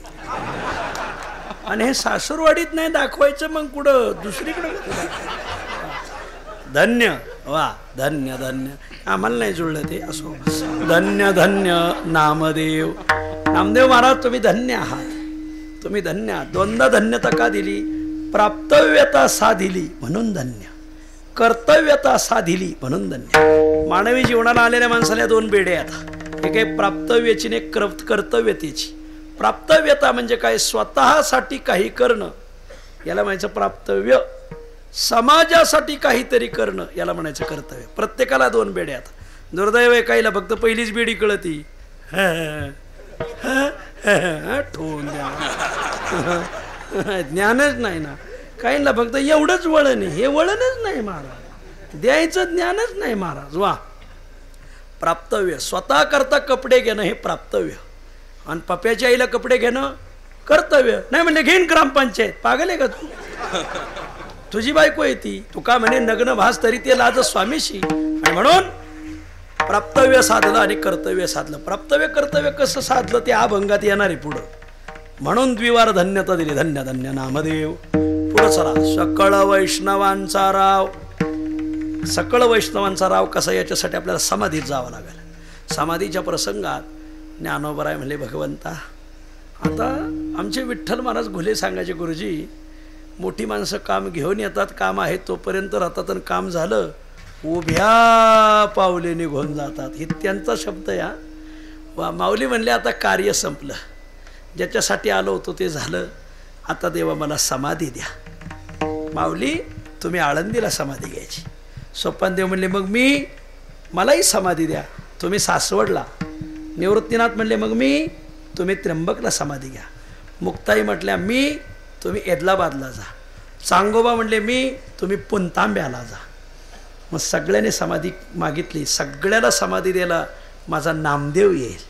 नामदेव महाराज सगळ्याला समाधी द्यायला. भगवंत गप्प राहिले. ज्ञानोबाराने भगवंताकडे पाहिलं. का हो? नामदेव महाराज म्हणले मी तुमच्या सगळ्याच्या समाधी येतो, पण तुम्ही गप्प का? देवाला भरून आलं. का हो? तव बोलीला यादव राणा, तुम्ही समाधीच्या मागीत आल्या खुना. का हो? तुम्ही सगळ्यांनी स्वतःचं पाहिलं, पण माझ्या नामदेवाचा कोणी विचार नाही केला. ठीक आहे, माझा नामदेव सगळ्याच्या समाधीला येईल, पण नामदेवाच्या समाधीला मी स्वतः राहीन म्हणले महाराज. परी नाम यावरी जाना माझी का सवदृष्टी. मग मी तुम्हाला सगळ्यांना गावोगावी समाधीला पाठवेल, पण माझा नामदेव माझ्या जवळच समाधी घेईल. म्हणून नामा पंढरी नाचत ज्ञानेश्वर अलंकापुरी शोभत सोपान संवत्सरी मिरवत निवृत्ती त्र्यंबक शिखरी. संपला विषय. आणखीन एक सांगतो. भगवंत म्हणते नामदेवा पुंडलिकराय माझी भक्त आहेत, पण तुमच्यापेक्षा वजनदार नाही. पुंडलिक माझा भक्त सखा, परी प्रेमळ तुम्ही विशेष. तुम्ही विशेष भक्त आहेत माझे. माझ्याकडे लोक येतात आणि लोकांची दुःख संपतात, पण माझं दुःख संपवं असं एकच ठिकाणी नामदेव महाराज. वा, तुमचेने सर्व दुःख हरलो मी हे जाणावे, म्हणून वैष्णवांचे राव विठ्ठल. म्हणून देवाने मग चहू करी हरीने उचलिला. नामदेव महाराज मग चहू करी हरी घाली तसे. हरी याचे पूर्वार्ध काय आहेत आठवतेत का? असे दोन प्रमाण एकाच समाधीत आहेत बघा. मग चहू करी हरीने उचलिला. हो, मग संभव कोणी हा हरी बैसवेला मांडीवरी, कवळ घ्यावया मुख पसरी, मग चहू करी हरी घाली तसे. वा, चार हाताने देव नामदेव महाराजाला जीव घालीत होते. का? वैष्णवांचे राव. वा, वैष्णवांचा राव. ठीक आहे, प्रत्यक्ष काय दाखवलं? प्रत्यक्ष दाविली प्रचित. वाळवंट परिस सत्य प्रत्यक्ष वाळवंट परिस पै केले. हरपली विषमता द्वैत बुद्धी निरसली. काय झालं? पंढरपुरात पांडुरंगाचे लढीवाळ भक्त नामदेव महाराज आणि रुक्मिणीचे लढीवाळ भक्त भागवत महाराज. एवढे लढीवाळ होते की त्या भागवत महाराजाची भक्ती पाहून रुक्मिणी प्रसन्न झाली. रुक्मिणीने त्यांना परिस दिला. त्यांच्याकडे परिस असल्यामुळं अख्खं गाव त्यांना परिसा भागवत म्हणू लागला. आणि मग ते नामदेव महाराजाला थोडे हिनवायचे. आता हे पडलं ब्राह्मण, नामदेव महाराज पडले शिंपी. जातीचे हे शिंपी विश्व जाणे याते. नामदेव महाराज मंदिरातलं कीर्तन करून बाहेर आले का हे महाद्वारी रामायण सांगायचे. कोण? परिसा भागवत. म्हणून नामदेव महाराज आता रामायण चाललंय, ओलांडून कसं जायचं?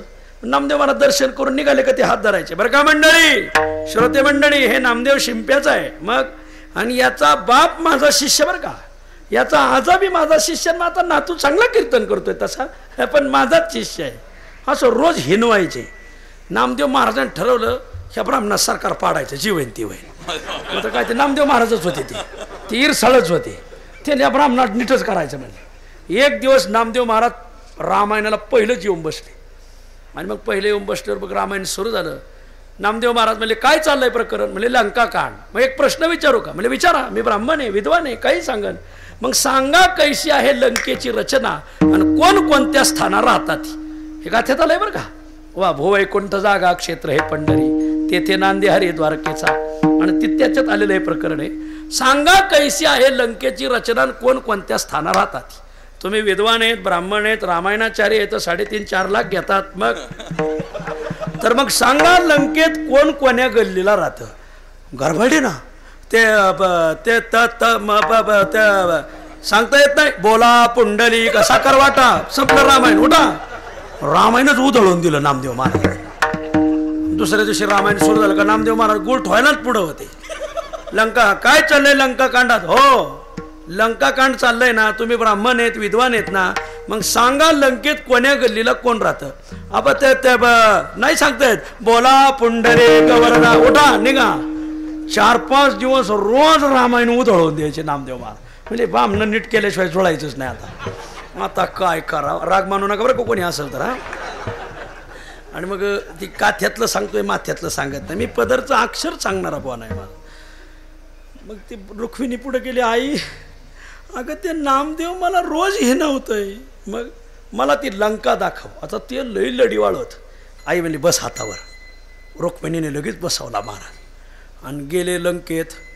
पहिलं गेले तर मग आता याने वही काढली, तसा टिपण्याच बुवा आता हा. मग सुरुवात केली, खाल्ल्याळीला कोण राहतंय, अति काय महा काय ते सगळे लिहून घेतले नावं. मधल्या आळीला कोणाची घरं येतं. आता ते लई दिवसापूर्वी मेले होते पण ते लंकेची रचना होती, लिहून घेतले. वरल्या आळीला गेले, पाहिलं. आणि मग सहज आईला विचारलं बिभीषण कुठं राहतो? म्हणजे ते टाळपा खोजाचा आवाज येतोय ते बिभीषणाचं घर. हा बिभीषण वैष्णवे भजन करत असतील. गेले हे तिथे बिभीषणाच्या दारातून डोकले. आत नामदेव महाराजाचं कीर्तन चालू. अरे राम राम राम राम राम. हे मी तर कसं, मला वाटलं हे माझं काल्याचं गाव येतं. हे पहिलाच फडकरीत आत येऊन बसलाय. आई आई मागं चल मागं चल. रुक्मिणी मिळाली पण बिभीषणाचं दर्शन तरी घे. नाही नाही नाही नाही, तिथं माझा प्रति दावेदार उभा आहे. मग संजयने सांगितलंय तो जवळ येतोवर आपण जायचं नाही तिकडं. संजय वाच. बरं असो. आले रातोरात माग आले. सकाळी रामायण सुरू झालं तर त्यांना वाटलं नामदेव महाराज गेले तर त्यांना यायला 4-6 महिने लागते. तिथं गुळ ठेवायलाच पुढं बसले ते. हा हे आलं कसं? पण याच्या लक्षात आलं आपल्याला जशी रुक्मिणी प्रसन्न आहे तशी याला पांडुरंग प्रसन्न आहे. आणि मग सुरुवात झाली. लंका कांडाचा विषय चाललाय. हो लंका कांड सांगताय ना, मग सांगा कोण्या गल्लीला कोण राहतं? सांगतो म्हणले. आणि मग सांगितलं खाल्ल्याळीला अमके अमके राहतात. श्रोते म्हणले नामदेव महाराज बरोबर आहे का? नामदेव महाराज म्हणले एकदम बरोबर आहे. मग नामदेव महाराजांनी विचार मधल्या आळीला कोण कोण राहतं? म्हणले मधल्या आळीला अमके अमके राहतात. लोक म्हणले बरोबर आहे नामदेव महाराज. लोकांना काय माहिती, लोकांना आपलं आपल्याचं नादात काही सांगितलं तरी काय नाही. नामदेव महाराज म्हणले एकदम बरोबर आहे, मधल्या आळीला हेच राहतात. वरल्या आळीला कोण राहतं? नामदेव महाराजांनी विचारलं. म्हणले वरल्या आळीला अमके अमके राहतात. एकदम बरोबर आहे. नामदेव महाराजांनी मग लोक म्हणले झालं का नामदेव महाराज समाधान? म्हणले नाही झालं. आता काय राहिलं? तिन्ही गल्लीचे लोक सांगितले नाही नाही बिभीषणाचं घर कुठे आहे? म्हणजे सांगितलं वरल्याळीला अमक्या अमक्या ठिकाणी. बरोबर आहे का? हो. आणि बिभीषणाच्या घरात कीर्तन कोणाचं चालू होतं तेवढं सांगा. कीर्तन चालू होतं का? परिसा भागवत म्हणले हो चालू होतं. मग कोणाचं होतं? महाराज लय दुसऱ्याला मोठं म्हणायला यांना लय जड जातं. 2.5 वर्षच कसं राहिलं असेल त्या एकनाथाच्या हाताखाली देवाला माहिती. लय जड गेलं त्याला. नामदेव महाराज लोक म्हणले कीर्तन चालू होतं. हो कोणाचं? नामदेव महाराज म्हणजे यांनाच विचारा. नाही सांगतायत. बोला पुंडली.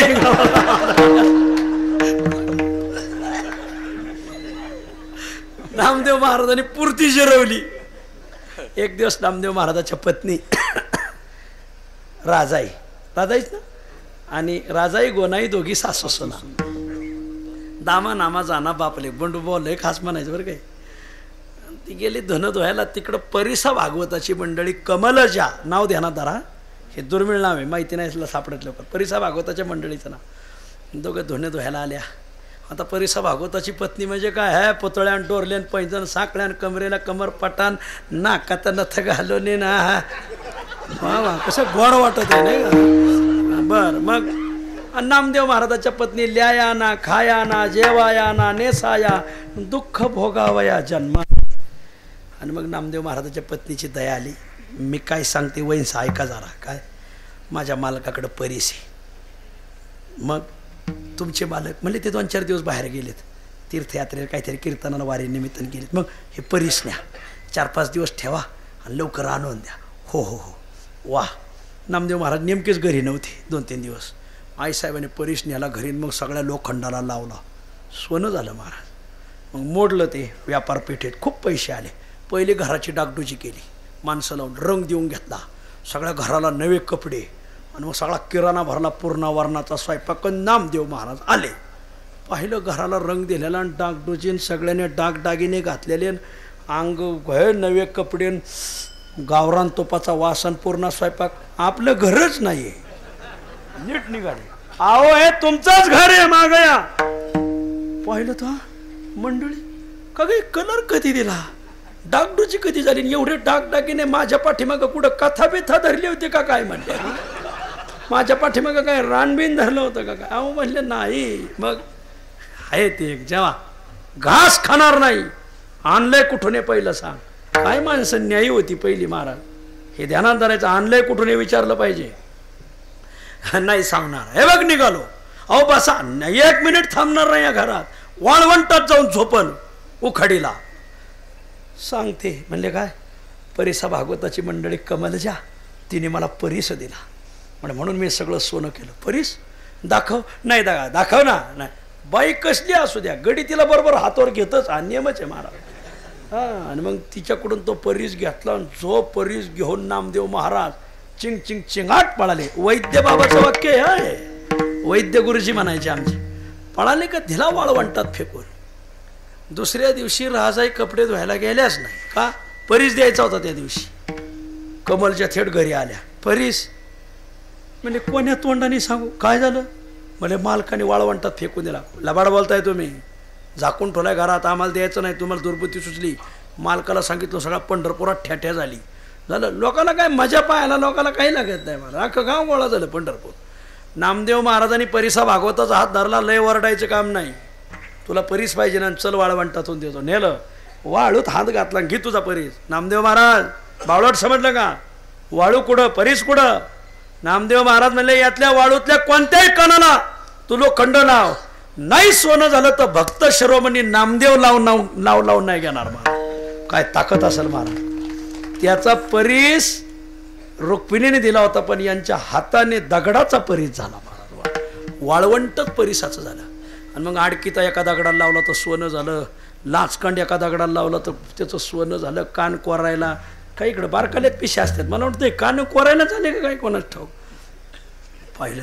आणि मग मात्र हरपली विषमता, द्वैत बुद्धी निरसली. आणि मग लक्षात आलं, प्रत्यक्ष दाविली प्रचित, वाळवंट परीस सत्य, कवित्व केले शतकोटी. एक दिवस वाळवंटात कीर्तन ऐकलं. कीर्तनकाराने सांगितलं, वाल्मिकीने शतकोटी ग्रंथ, चंद्रभाग येते रे, ऐकल्या गोष्टी वाल्मिकीने शतकोटी ग्रंथ केला. तेने माझ्या चित्ता खूप क्लेश झाले. अरे मी पांडुरंगाचा भक्त, वाल्मिकी रामाचे भक्त, तर रामानं तर शतकोटी वर्णन केलं, शतकोटी प्रविस्तरम. मग आणि मी भगवंताचं वर्णन करू शकलो नाही. मी सुद्धा शतकोटी तुझे करीन अभंग. पांडुरंगा मी पण करतो, 100 कोटी तुझे अभंग करील, जर नाही पूर्ण झाले तर जिव्हा उतरीन तुझं पुढे. आणि मग पांडुरंग प्रगट झाले. म्हणे पांडुरंग ऐक नाम्या, अरे तये वेळी होती आयुष्याची वृद्धी, आताची अवधी थोडी असे. अरे त्या वाल्मिकीला वय काय, आताचं वय काय. मग नेले रात्रीने ते अर्ध, बाळ तरुण जरा व्याध. मग मी सांगतो ते कर. मग सारजेला बोलवलं म्हणजे सरस्वतीला, बैस जिव्हेवरी नामयाच्या, तो नामदेव महाराजाच्या जिवेवर बस. सगळ्या घराला सांगितले अभंग करायला, खूप अभंग झाले तरी काही राहिले म्हणून त्याच्यासाठी स्वतंत्र अवतार घेतला, जगद्गुरु तुका अवतार रावयाचा. आणि मग उरले ते शेवटी लावी, कवित्व केले शतकोटी, तारिले जीव कल्पकोटी. याला म्हणायचं कर्तव्य. लोकांना तारलं. आज जो नामदेव महाराजाचे जनाबाईचे अभंग, जनीचे अभंग वाचिल जो कोणी, त्याशी चक्रपाणी देईल भेटी. वा, जनाबाईचे अभंग वाचले पाहिजे आणि कीर्तनाला घेतले पाहिजे. केशव महाराज नामदास वा ते सांगतात, जनीचे अभंग वाचिल जो कोणी, नामदेव महाराजाचे चरणी, त्याशी चक्रपाणी देईल भेटी. आणि मग याला म्हणायचं कर्तव्य. समाज तारला. आणि प्राप्तव्य काय, देव जेवी सवे. वा, काय मिळवलं, देव त्यांच्याबरोबर जेवत होता. नैवेद्य हातीचा मूर्ती जेवी, ऐशी ज्याची देवास सवे. इथं श्लेष अलंकार, या सवे शब्द दोनदा आलाय. पहिल्या सवेचा अर्थ आहे बरोबर, देव ज्यांच्या बरोबर जेवतोय. आणि दुसरा सवे शब्दाचा अर्थ आहे सवय. अशी देवाला सवय लागली. नामदेव महाराजाचं कधी खायला विठ्ठल तीर्थवडीतलं गोड प्रकरण आहे. भगवंत म्हणतात, आज जो मी दष्टपुष्ट आहे ना, ते माझ्या वारकऱ्याचं उष्ट खातो म्हणून मी दष्टपुष्ट आहे. मनोनी धाटे मोठे शरीर माझे, भोकांती पुष्टी यशकृती प्रभा. माझं जे आज अंग चमकत आहे ते वारकऱ्याचं उष्टावळी खाल्ल्यामुळं चमकतंय. वा, देव जेवी सवे, ऐशी ज्याची देवा सवे. मग नामनाथ महाराज म्हणतात, धन्य धन्य नामदेवा, तुम्ही धन्य आहात, तुम्ही धन्य आहात. एका जनार्दनी चरणी ठेवा, मला तुमच्या चरणाजवळ ठेवा. धन्य धन्य नामदेव, सकळ वैष्णवांचा राव विठोबार.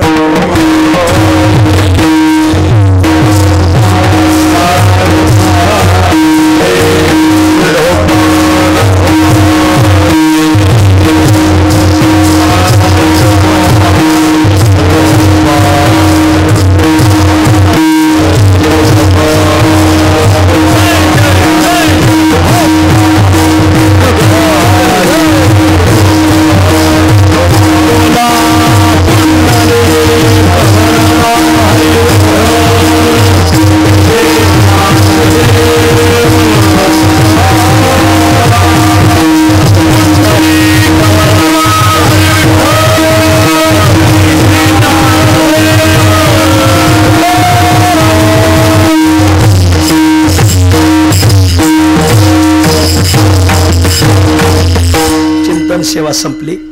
पुण्यपावन हरिभक्तीपरायण पांडुरंगाचे निष्ठावंत उपासक निवृत्ती नारायण मेकले यांचं प्रथम पुण्यस्मरण. त्यांचे तिन्ही चिरंजीव राजाराम भाऊ, रामदास भाऊ, सुरेश भाऊ अतिशय देखणं पुण्यस्मरण आरंभिलं. एवढे टाळकरी एखाद्या तालुक्याच्या सप्त्याला सापडायचे नाहीत. एवढी महाराज मंडळी. आज अनायासे आपल्याला थोडंसं बोलायचं होतं तर आता ते बोलतो, एक 5 मिनिटात आणि सेवा सोडतो.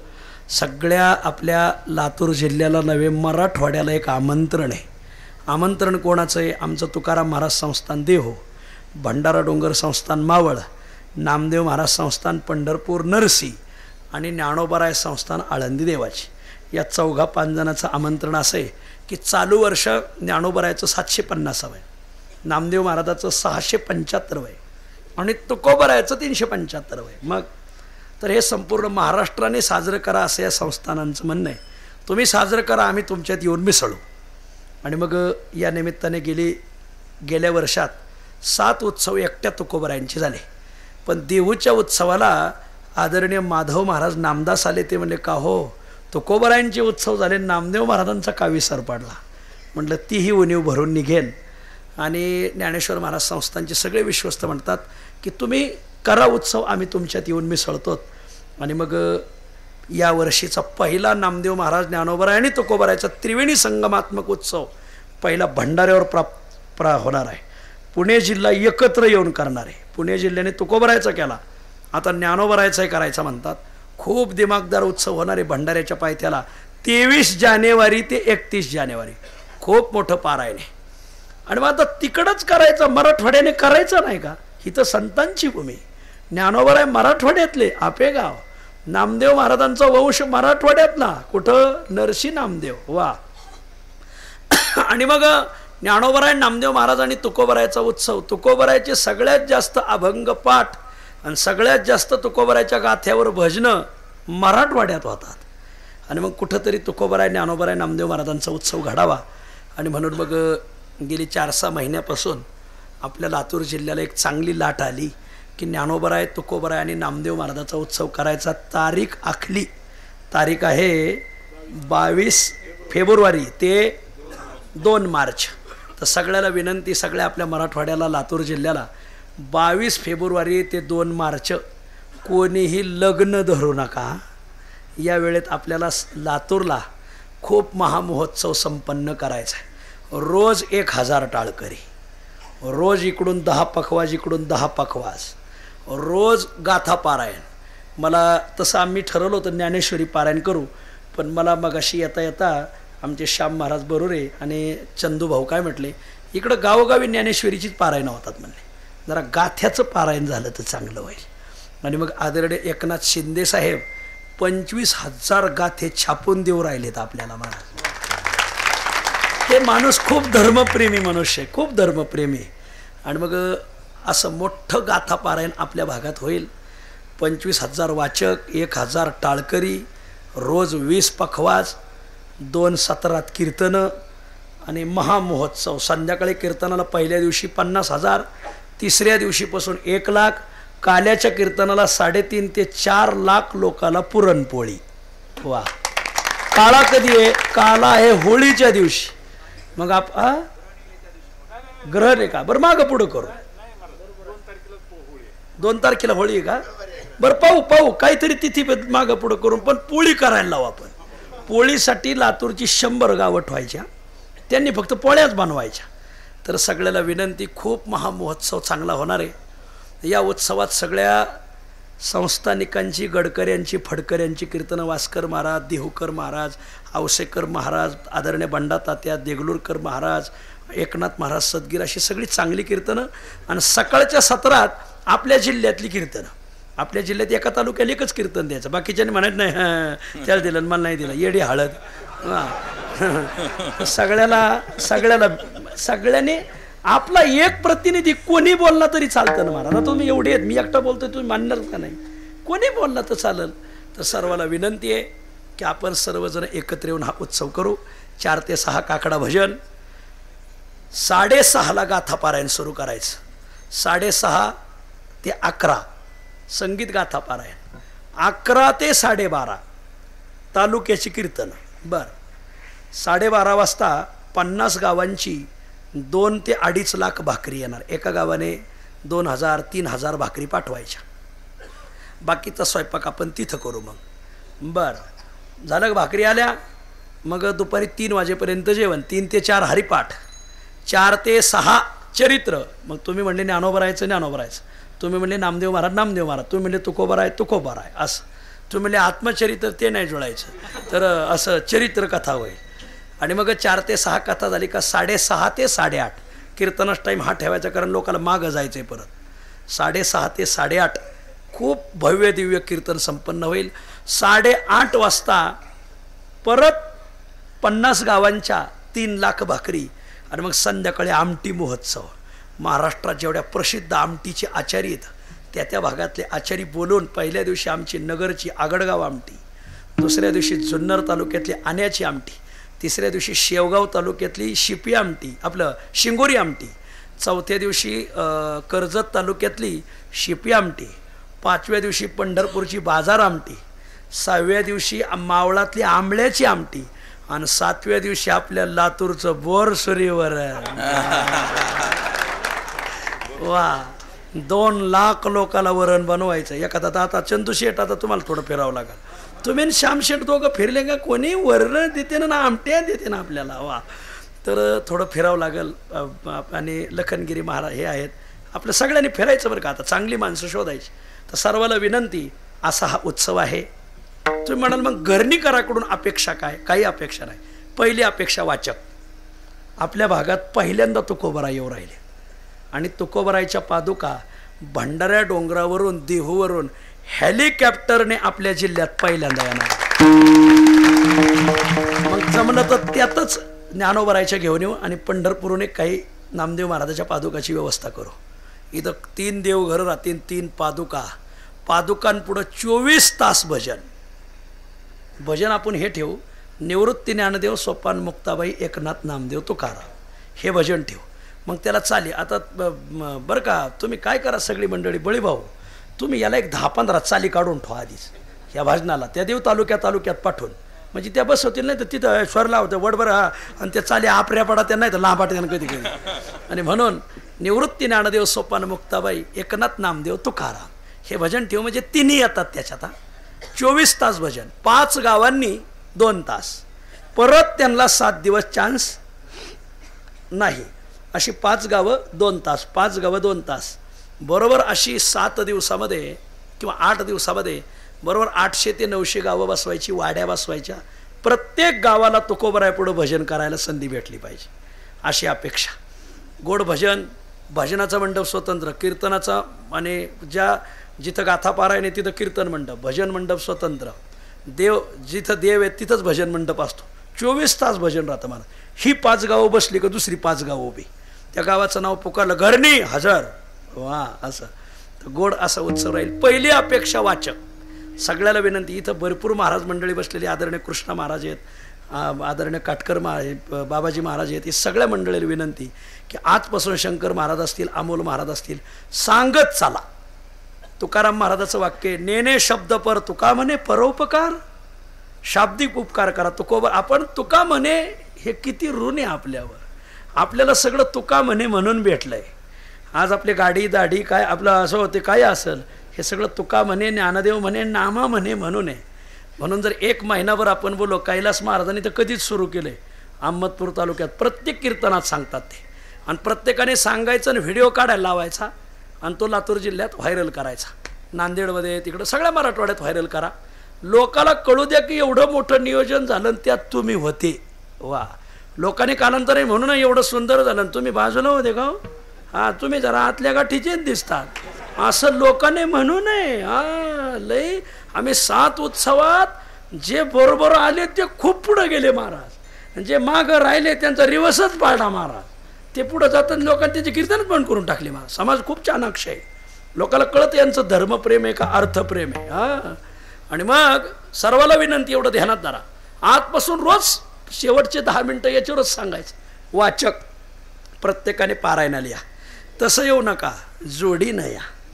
मग तिथं मुक्कामाची सोय, खूप सोय तिथं. मग आज आम्हाला लखनगिरी भाऊने दाखवलं, अरे केवढ्याले तिथं हे येतं, ते गोडाऊन येतं, 1 तालुका बसवली एवढाले गोडाऊन आहेत कंपन्यांची. ते नवीन जी कृषी उत्पन्न बाजार समिती झालेली ना खंडापूरला, तिथं जो 100 एकराचा प्लॉट मोकळा आहे मला. 100 कसं, चांगलं 200-250 एकर असेल, 300-350 एकर आहे. 375 असल्यामुळं तेवढंच एकर शोधलंय बघा, 375 एकर. वा, 750 नाही असो. आणि म्हणून मग त्या उत्सवात आपण सगळ्यांनी सांगत चालायचं गावगावून. वाचक ज्याला वाचता येतंय माऊली, असं गाथापारायण परत घडणार नाही. आपण प्रत्येकाने यायचं आणि आजपासून सांगत चालायचं. गावात कोणाचं कीर्तन असो, कीर्तनकार म्हणायचं 5 मिनटं याच्यावर बोला. पहिली मागणी आहे वाचक, दुसरी मागणी घरोघरातून 11 भाकरी. घरणीच्या महिलाला विनंती आहे 1 दिवस भाकरी करून द्यायच्या. ह्या भागाच्या 50 गावांच्या एका दिवशी भाकरी राहतील, घरोघरून भाकरी. तिसरी मागणी की आता त्या भाकरी देते तर मग तुम्ही म्हणाला आम्ही काय द्यायचं, थोडी आमटीला मदत करायची. तुकोबरा येणार आहेत म्हणल्यावर काही नाही, कमीत कमी 500 रुपये, जास्त द्यायचं नाही, जास्त मागायचे बी नाही, जास्त यांना मागायचे.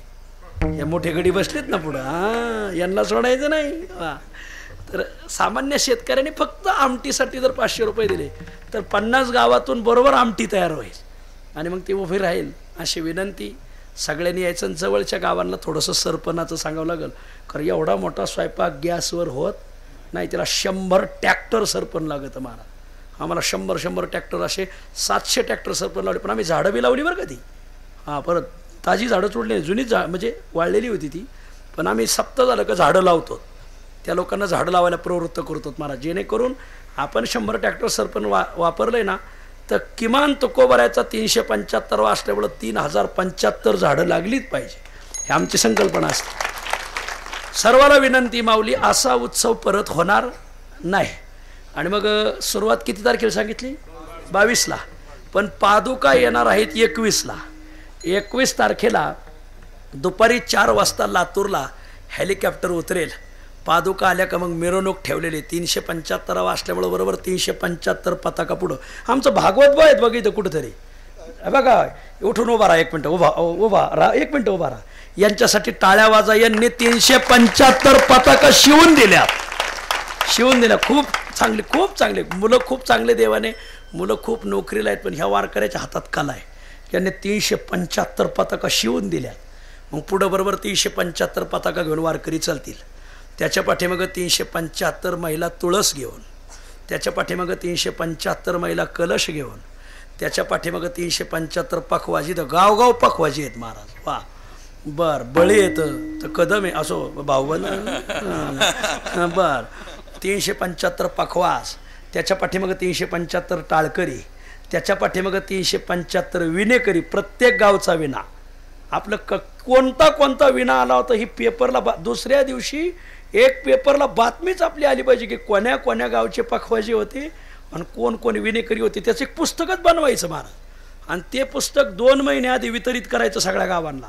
त्यात ह्या विणेकऱ्यांची नावं राहतील. म्हणून नावं द्यायला सुरुवात करा. आमच्या तालुक्यात एवढे 50 विणेकरी, आमच्या तालुक्यातले 50 पखवाजी, आमच्या तालुक्यातले 50 टाळकरी, आमच्या ह्या 25 महिला, आमच्या 25 पताकाला नावं. ते पुस्तकच बनवायचं. हो त्याचं एक आधीच सगळं अहवाल तयार करायचा. प्रत्येक गावाला द्यायचा तो. हे तुमच्या गावाला आणि तुमच्या विणेकऱ्याचं नाव. पण 375 पताका, 375 तुळशी, त्याच्या पाठीमागं 375 कळशी, 375 पखवाज, 375 विणेकरी, 375 टाळकरी, त्याच्या पाठीमागं 375 कीर्तनकार फेटे बांधून. वा. त्याच्या पाठीमागं 375 लातूर जिल्ह्यातली तुकाराम नावाची माणसं. इथं तुकाराम आहे का कोणी? हात वर करा. कोणच नाव तुकाराम आहे? टाळी वाजा त्या माणसासाठी मला. वा. अजून कोण आहे तुकाराम? बरं नामदेव कोण आहे? नामदेव नाही कोणाच. मग हा बघा बाबाजी नामदेव आहेत. नामदेव शोधू आपण. क्या चॅनलवालाच नामदेव आहे का? वा नामा. बरं हा भंग तुझाच त्यासाठी घेतलाय. बर तर 775 आपलं 675 नामदेव शोधायचे आपल्याला. आजपासून गावाकडे गेलं का ती चापाचापीच सुरू करायची नावांची. आणि 750 ज्ञानेश्वर आहेत का इथं? मी पहिला. हा वा माऊली बघा माझ्या डाव्या हाताला बसले. वा आहेत का ज्ञानेश्वर? वा वा वा. एखादा म्हणाल बा माझं नाव ज्ञानेश्वर आहे किंवा नामदेव आहे, तुकाराम आहे, पण माळ नाही गळ्यात तरी का? तुझ्या नावाचा एवढा सोहळा पाहिल्यावर तुलाच लाज वाटून माळ घालून जाशील. वा. आणि म्हणून सर्वाला विनंती आहे. आणि मग रथ आमच्या पानगावचे चंदूशेठ आर्दले इथं बसलेत. त्यांनी 11 लाख रुपयाचा रथ बनवला आहे महाराज. त्यांच्या गावात स्वयंभू पांडुरंगाचं मंदिर आहे. खूप 1200 वर्षापूर्वीचं आहे. आणि मग ते लातूरवरून दरवर्षी मला वाटतं पानगावाला रथयात्रा नेतात. तर त्यांचा रथ आणि श्यामशेठकडं बैल आहेत खूप वजनदार महाराज. खिलारी बैल आहेत. हे गाडी घोंगराची. बरं असो लय बारीक ऐकायचं नाही. हा. आणि मग अशी सुंदरपैकी रथयात्रा. आणि पाठीमागं एक 10,000 समाज. अशी मिरवणुकीलाच 25,000 लोकांचं नियोजन करायचं. अशी विनंती आहे. खूप सुंदर मिरवणूक निघल. तुकोबराय थांबतील. मुक्कामीच यायचं सगळी सोय. आणि तिथं चौकडून ही गाव आहे त्यांची. हारंगुळ गाव आहे, खंडापूर आहे, खूप मोठे, खूप. हा गंगापूर आहे, हा साखरा आहे. गावाचं नाव साखरा असल्यामुळं ते म्हणले 160 क्विंटल साखर देतो म्हणून. सो देतील. वजनदार येतं. साखर कारखानात तिथे म्हणलं द्यायला काय हरकत आहे. तर हरंगुळ आहे. वा हरंगुळ. आणि हा त्यांच्यात गुळ आहे, यांच्यात साखर आहे. बरं असो. तर आणि संचालक पुढंच बसलेले आहेत. तर सगळ्याला विनंती आहे असा उत्सव लातूरमध्ये परत होणार नाही. माग अरुण भाई आहेत. हा तर त्यांना सगळ्याला विनंती आहे की महाराज मंडळीला एक विनंती, आजपासून हे सांगत चाला. तुम्ही सांगा एक दिवस ज्ञानोबराय तुम्हाला स्वप्नात येऊन दर्शन देतील की माझ्यासाठी तू बोलला आहे. एक दिवस नामदेव महाराज स्वप्नात येतील की माझ्यासाठी तुम्ही बोलले बरं का. एक दिवस तुकोबराय स्वप्नात येतील की तुम्ही माझ्या उत्सवासाठी जिल्ह्यात बोलले. आणि नाही बोलले तर मग भूत स्वप्नात येतील आणि म्हणून मला विनंती आहे की सगळे बोला. बळी भाऊ तुमच्याकडे जरा भजनाचं नियोजन राहिला.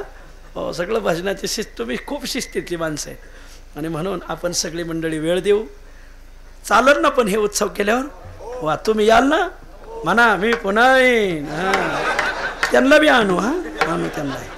सर्वाला विनंती आहे, मराठवाड्यातले सगळे राजकीय नेते येतील पण आमचा भाव आहे ना शेतकरी आणि वारकरी, ह्या दोघांवरच आमचा खूप विश्वास आहे. शेतकऱ्याने जर मदत केली ना कोणाला रुपया मागायची गरज पडणार नाही. मदत फार नाही, फक्त तेवढीच करायची. पण प्रत्येकाने जर घरातून गेले, घराघरातून खूप मदत होली. आज इथं आणायची सगळी महाराज मंडळी आलेली आहे. ही सूचना आहे. भूषण महाराज तर सांगायला सुरुवात केली, आमचे शंकर महाराज, कैलास महाराज रोज सांगतात महाराज तर एवढं सांगा. नाहीतरी आपण ऐकून कुठं लोक सुधारली, एवढं सांगून सुधारली तरी लई झालं महाराज. आणि म्हणून सर्वाला ही विनंती. त्याच्यासाठी मग मला हे रामदास भाऊ अमोल महाराज काय म्हणतात, तुम्ही आम्हाला इकडं जास्त वेळ देत चाला. आणि मग आमचे महेश महाराज माकणीकर यांनी मला जो 7-8-10 कीर्तनं दिले. त्याने तसे तर काही तुम्ही येत नाहीत, घ्या कीर्तनं मग हे लोकांना सांगा. आणि मग असं आहे सगळ्याला विनंती. आणि शहरातले जे भजनी मंडळ आहेत ना, शहरामध्ये खूप भजनी मंडळ आहेत, महिला भजनी मंडळ, त्यांना पहारे द्या. शहरात तुम्ही राहणारी जी माणसं आहेत ना, तर ते आता शिवरात्री महोत्सवाने भेटले बघा मला मगाशी, तर ते आपण शहरातल्या महिला भजनी मंडळाला यांना पहारे देऊ. खूप भजन होईल महाराज. जवळच्या लोकांनी रात्रीची पारे घ्यायच्या जवळच्या तालुक्यांनी, आणि लांबच्या तालुक्यांना दिवसाचे पारे द्यायचे. असं आहे, ज्या दिवशी त्यांच्या भाकरी त्याच दिवशी पारा, म्हणजे त्यांना हेलपाटा पाडणार नाही. अशी सगळ्याला विनंती. खूप गोड उत्सव. असा उत्सव करायचा की जसं शिक्षणात लातूर पॅटर्न गाजला तसं सप्ताह कसा करायचा तर तोही लातूर पॅटर्न गाजला पाहिजे. इथून पुढं त्याची गिनीज बुकात नोंद झाली पाहिजे. इथून पुढं लोक म्हणले पाहिजे उत्सव करायचा ना जसा लातूरला झाला तसा, लातूरला झाला तसा. आणि म्हणून तुमच्याकडं तूर फार पिकती, तर त्यातल्या तूर पिकवा पण पहिला ला शब्दही ध्यानात धरा. ला ला हां म्हणजे दे असा अर्थ होतो त्याचा. सर्वाला विनंती आहे, 22 फेब्रुवारी ते 2 मार्च विसरू नका. ज्ञानेश्वर माऊली ज्ञानराज माऊली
धन्य धन्य नाम